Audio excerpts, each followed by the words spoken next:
Bon dia. Parlem de l'Abadal, que és un dels guanyadors d'aquesta edició.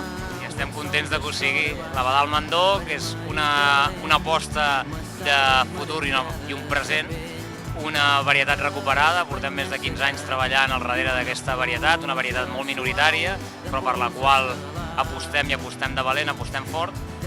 Molt arrelada al territori del Bages, d'on és Abadal, històricament lligada en aquest territori, però perduda després amb el temps, i la qual ara hem fet esforços perquè ens parla molt de l'essència de la terra, ens parla molt del que és Abadal, del que és el Bages, del bosc, d'aquests aromes espaciats, d'aquestes sensacions molt lleugeres, molt balsàmiques que també envolten el bosc d'Abadal, i que estem molt contents de poder-lo presentar la primera anyada aquí.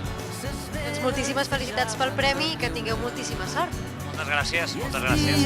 S'ataven i els fars il·luminen ses gòndoles entre ses tases.